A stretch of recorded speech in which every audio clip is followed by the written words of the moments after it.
আসসালামু আলাইকুম। সুপ্রিয় শিক্ষার্থীরা, তোমরা কেমন আছো? আশা করি আল্লাহর রহমতে বেশ ভালোই আছো সবাই। আমিও ভালো আছি।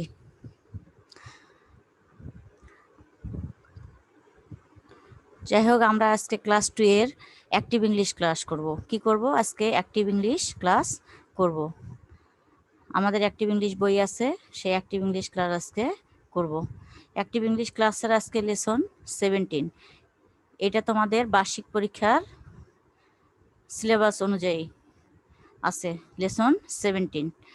যেহেতু হাফ ইয়ারলি পরীক্ষা আমরা শেষ করেছি, তো এখন আমরা বার্ষিকের সিলেবাস নিয়ে শুরু করব। বার্ষিকের সিলেবাস অনুযায়ী লেসন 17 দিয়ে আমরা শুরু করব অ্যাক্টিভ ইংলিশ ক্লাস। তো লেসন 17 দেখো কি আছে। Anyone, someone, anything, something.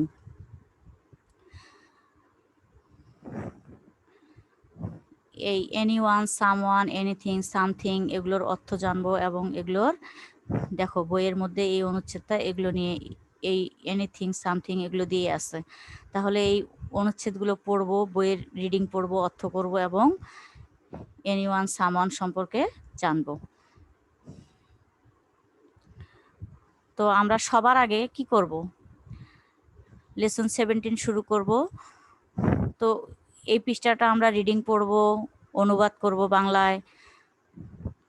তার আগে আমরা একটু ওয়ার্ড মিনিংগুলো শিখে নিব। ওয়ার্ড মিনিংগুলো যদি আমরা সুন্দরভাবে না শিখতে পারি, তাহলে আমরা রিডিং পড়তেও অসুবিধা হবে এবং অনুবাদ করতেও আমাদের খুব অসুবিধা হবে। এই জন্য আমরা আগে ওয়ার্ড মিনিং, রাইটিং ইংলিশ এগুলো আগে শিখে নিই। এগুলো শেখাটা উচিত। এগুলো না শিখলে আমাদের জন্য সহজ হবে না। ঠিক আছে, আমরা ওয়ার্ড মিনিংগুলো আগে শিখে নিই। দেখো, সামওয়ান যে কোনো লোক, এনিওয়ান যে কেউ, এনিথিং যে কোনো কিছু, সামথিং সামান্য কিছু, ক্লাসরুম শ্রেণীকক্ষ, বাস বাস, ডেস্ক পড়ার জন্য বা অফিসে ব্যবহৃত টেবিল। পড়ার জন্য টেবিল, ডেস্ক মানে কি? পড়ার জন্য টেবিল বা অফিসে ব্যবহৃত টেবিল, দুটাই বোঝানো হচ্ছে ডেস্ক বলতে। তো আমরা ওয়ার্ড মিনিংগুলো এইভাবে আস্তে আস্তে করে পড়ব। তারপর আমরা কি করব? ওয়ার্ড মিনিংগুলো যখন শেখা হয়ে যাবে, তখন আমরা রাইটিং ইংলিশ হিসাবে আবার এগুলোকেই শিখব। যেমন যে কোনো লোক, এর ইংলিশ কি? সামওয়ান। যে কেউ, এনিওয়ান। যে কোনো কিছু, এনিথিং। সামান্য কিছু, সামথিং। শ্রেণীকক্ষ, ক্লাসরুম। বাস বাস।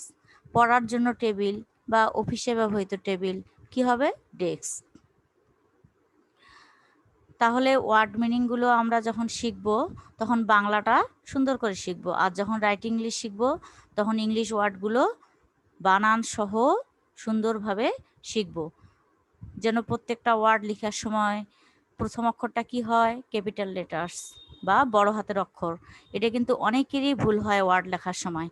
কি হয়? ওয়ার্ড যখন আমরা লিখতে যাই, অনেকে ভুলে কি করে? ছোট হাতের একটা লেটার লিখে ফেলে। কিন্তু না, ওয়ার্ড শুরু করার শুরুতেই কি হবে? ক্যাপিটাল লেটার হবে। যেমন সামওয়ান, দেখো এখানে এসটা কিন্তু বড় হাতের। এনিওয়ান, এখানে এটা কিন্তু বড় হাতের। এগুলোও কিন্তু শিখতে হবে। শুধু সামওয়ান আমি লিখে ফেললাম আর ছোট হাতের এস লিখলাম, তাহলে কিন্তু ওয়ার্ডটা হলো না। কারণ ওয়ার্ড লেখার শুরুতে একটা নিয়ম আছে, আমরা ক্যাপিটাল লেটারে শুরু করব। প্রথম অক্ষরটা কি হবে? বড় হাতের হবে। তো এইভাবে রাইটিং ইংলিশগুলো আমরা খুব সুন্দর করে শিখব, বানান সহ পড়ব। তাহলে আমরা এখানে রিডিং পড়তে আমাদের জন্য খুব সুবিধা হবে। যেমন দেখো, আমরা এগুলো শিখলাম। এখন আমরা রিডিং পড়ব এবং বাংলায় অনুবাদ করব। তো আগে একবার রিডিং পড়ে নেই। অনেকের কিন্তু রিডিং পড়তে খুব ভয় পায়। না, ভয় পাওয়া যাবে না। রিডিংটাকে সুন্দর করে আগে শিখতে হবে। একবার না পারলে বারবার পড়তে হবে। তারপর আমরা বুঝে বুঝে অনুবাদ করব। তো আগে একবার রিডিং পড়ে নেই। ঠিক আছে, দেখো, is there anyone in the classroom? Yes, there are someone in the classroom. A teacher is teaching and some students are listening. Are there anything on the desk? Yes, there are something on the desk. Some books and a spectacles are on the desk. In there anyone in the school bus? No, there is not anyone in the school bus. কিন্তু দেখো আমাদের বইয়ে কিন্তু ছবি দেওয়া আছে অনেকগুলো। এই যে এটা কি এখানে দেখো একজন টিচার, অনেকগুলো স্টুডেন্ট, এটা কি বোঝাচ্ছে? ক্লাসরুম, শ্রেণীকক্ষ। এখানে ডেস্ক মানে টেবিল, দেখো তো টেবিলের উপরে আমরা কিছু দেখতে পাচ্ছি, হ্যাঁ পাচ্ছি। ছবিতে আমরা ছবির দিকে একটু লক্ষ্য করলেই আমরা সব বুঝতে পারবো।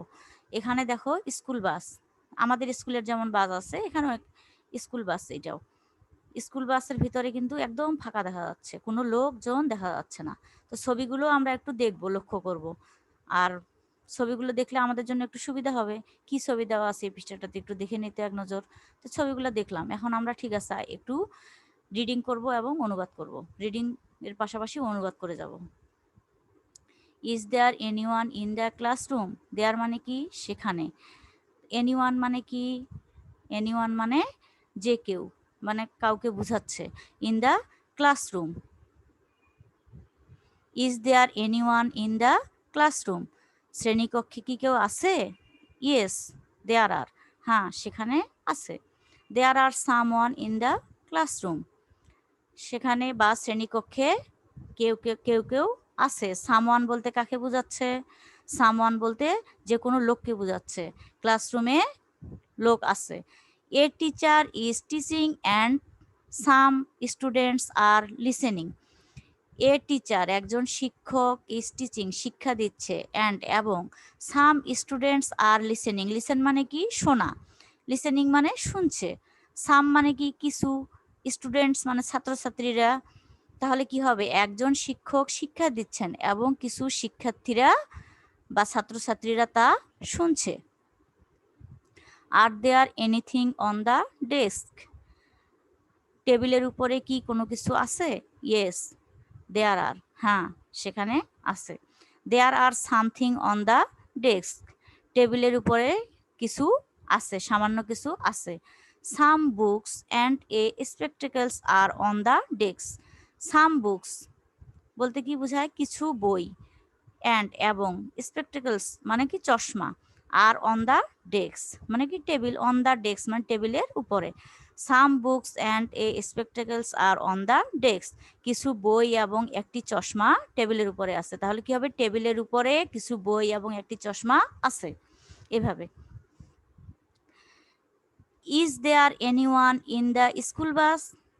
স্কুল বাসে কি কেউ আছে? No, there is not anyone in the school bus. না, স্কুল বাসে কেউ নেই। তাহলে এইভাবে আমরা রিডিং এর পাশাপাশি অর্থ করব।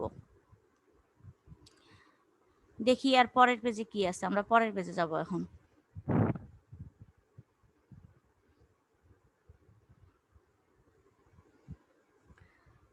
পরের পেজেও কিন্তু আমরা অনেকগুলো ছবি দেখতে পাচ্ছি। এখানে একটা বাগান বোঝাচ্ছে, একটা বালিকা গার্ল আছে, তারপরে এখানে আছে কি?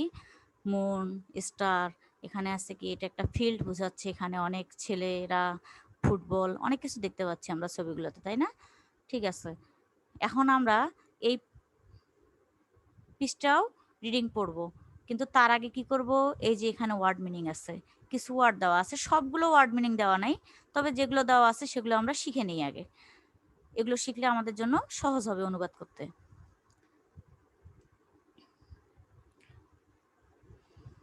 এনিওয়ান যে কেউ, এনিথিং কোনো কিছু, সামথিং অল্প কিছু, ওয়ার্কিং কাজ করছে। আমরা জানি ওয়ার্ক মানে কি? কাজ করা। ওয়ার্কিং মানে কাজ করছে। গার্ডেন বাগান। স্কাই আকাশ। স্টার তারা। স্টার মানে তারা, এখানে তারকা দেওয়া আছে। তারকা তারা একই কথা, তারকা বা তারা। ফিল্ড মানে কি? মাঠ। প্লেয়িং মানে কি? খেলা করছে। প্লে মানে কি? খেলা করা, আর প্লেয়িং মানে খেলা করছে। এইভাবে আমরা ওয়ার্ড মিনিংগুলো শিখব এবং রাইটিং ইংলিশ একইভাবেই শিখব। আমি তো আগেই বলেছি রাইটিং ইংলিশ কিভাবে শিখবো আমরা, তো এইভাবেই শিখবো। যে কেউ, এনিওয়ান কোনো কিছু, এনিথিং অল্প কিছু, সামথিং কাজ করছে, ওয়ার্কিং বাগান, গার্ডেন। আকাশ স্কাই, স্কাই আকাশ, এভাবে। তারা স্টার, মাঠ ফিল্ড, খেলা করছে প্লেইং। এগুলো আমাদের সুবিধার্থে ওয়ার্ড মিনিংগুলো দিয়েছে এখানে, যা ওয়ার্ড মিনিংগুলো পড়লে আমরা সহজেই এখানে রিডিং এবং অনুবাদ করতে পারবো। তো আমরা এখন রিডিং পড়ি এবং অনুবাদ করি। দেখো, is there anyone in the garden. Garden মানে কি? বাগান। এনিওয়ান মানে কি? যে কেউ, মানে কাউকে বোঝানো হচ্ছে। তাহলে কি বাগানে কি কেউ আছে? ইয়েস, হ্যাঁ। There is someone in the garden. Someone মানে কি? সামওয়ান মানে কাউকে বোঝানো হচ্ছে, কোনো কিছু। সামওয়ান, কেউ কেউ। তাহলে is in the garden, there is someone in the garden, বাগানে কেউ আছে। শি ইজ ওয়ার্কিং, সে কাজ করছে। এখানে কি দেখা যাচ্ছে? আকাশ, তারপর স্টার, মুন। আকাশে কি কি থাকে? তারা থাকে, চাঁদ থাকে। আমরা এগুলো কিন্তু ছবিতেও দেখতে পাচ্ছি। তো এখানে আসো, are there anything in the sky, আকাশে কি কোনো কিছু আছে? Yes, there are something in the sky, হ্যাঁ, আকাশে কিছু, সামান্য কিছু আছে বা কিছু আছে। সামান্য কিছু শুনলে ভালো লাগতেছে না, কিছু আছে। দোস আর স্টার্স, ওইগুলো তারা। দিস মানে কি? এইগুলো। আর দোস মানে কি? ওইগুলো, দূরে। দোস আর স্টার্স, ওইগুলো তারা। এখানে আমরা কি দেখতে পাচ্ছি? মাঠ, মাঠে অনেকগুলো ছেলে, ফুটবল। তো এখানে দেখি, is there anyone in the field, মাঠে কি কেউ আছে? ইয়েস, দেয়ার ইজ, হ্যাঁ, সেখানে আছে। There R some boys playing football, সেখানে কিছু বালক ফুটবল খেলছে। কিছু বালক কি করছে? ফুটবল খেলছে। কিছু বালক ফুটবল খেলছে সেখানে। তো এইভাবে আমরা রিডিং পড়বো সুন্দরভাবে, অনুবাদ করব বুঝে বুঝে। তাহলে কি হবে? আমরা এখান থেকে যদি কোনো শূন্যস্থান দেই সেটা পারবো, আনসার দি কোয়েশ্চেন্স সেটাও পারবো, যদি কোনো মেক সেন্টেন্স দেই সেটাও পারবো, ওয়ার্ড মিনিং রাইট ইংলিশ দিলেও কিন্তু পারবো। কিন্তু আমাদের সবার আগে কি করতে হবে? ভালোভাবে শিখতে হবে word meaning, writing English, reading, অনুবাদ, তবেই আমরা সব কিছু পারবো। তো আজকে তোমাদের যেভাবে আমি বললাম, আমি আশা করছি তোমরা সবাই এভাবেই পড়বে। একবার না হলে বারবার পড়বে, চেষ্টা করলে অবশ্যই হবে। রিডিং পড়া শিখতে হবে, রিডিং জানাটা এবং অনুবাদ করা। রিডিং জানাটা খুব জরুরি। রিডিং যদি সুন্দরভাবে পড়তে না পারো, তুমি ইংলিশে ভালো করতে পারবা না তোমরা। তাহলে রিডিংটা সবার জন্য ভালোভাবে শেখাটা খুবই জরুরি। তো রিডিং এবং অর্থ করব, তারপর আমরা পরের ক্লাসে কি করব? এখান থেকে কিছু fill in the gaps, answer the questions, এগুলো করতেই পারি, তাই না? তো আজকের ক্লাসটাতে একদিনে তো বেশি চাপ তোমাদেরকে দেওয়া যাবে না।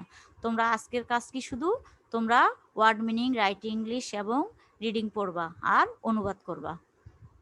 তোমাদের বাড়ির কাজ এটাই। ওয়ার্ড মিনিং, রাইটিং ইংলিশগুলো খুব ভালোভাবে করবা এবং হোমওয়ার্ক করবা। SW খাতায় খুব সুন্দর করে ওয়ার্ড মিনিংগুলো লিখবা এবং রাইটিং ইংলিশ হিসাবেও করবা। যদি কখনো সুযোগ হয়, স্কুল খোলে, তখন আমরা তোমাদের খাতাগুলো দেখে দিতে পারবো। আর না হলেও তোমরা এখন যেভাবে আমরা ক্লাস করতেছি, যেমন সরাসরি স্কুলে যেতে পারছি না, কিন্তু অনলাইনে আমরা ক্লাস ঠিকঠাক করতেছি। তো এই অনলাইনে ক্লাস যেভাবে হচ্ছে, তো এইভাবে আমরা বাড়ির কাজগুলো আস্তে আস্তে করব। শুধু শুনলে আর মুখে বলতে পারলেই তো হবে না, পরীক্ষায় কিন্তু লিখতে হবে আমাদেরকে। তাহলে আমরা কি করব? সুন্দরভাবে ওয়ার্ড মিনিং ও রাইটিং ইংলিশগুলো SW খাতায় হোমওয়ার্ক করব। আর কি করব? রিডিং পড়ব, অর্থ করব। আজকের তোমাদের কাজ এইটুকুই। বেশি চাপ দেওয়া যাবে না, তো বেশি চাপ দিলে কি হবে? তোমাদের পড়তে ভয় লাগবে। তো আজকে ভয়ের কোনো কারণ নাই, আজকে প্রথম দিন, অল্প দিয়েই শুরু করলাম। তো তোমরা আজকে এই পর্যন্তই। ভালো থাকো সবাই, সুস্থ থাকো, নিরাপদে থাকো, বাসা থেকে বের হবা না, বের হলেও মাস্ক ব্যবহার করবা। আসার পরে কি করবা? সাবান পানি দিয়ে হাত ধুবা, সাবান অথবা হ্যান্ড ওয়াশ, 20 সেকেন্ড সুন্দরভাবে হাত ধুবা। সবাই সুস্থ থাকো, নিরাপদে থাকো, বাসায় থাকো, ভালো থাকো। পরের ক্লাসে তোমাদের সঙ্গে আবার দেখা হবে আমার। আচ্ছা, গুড বাই।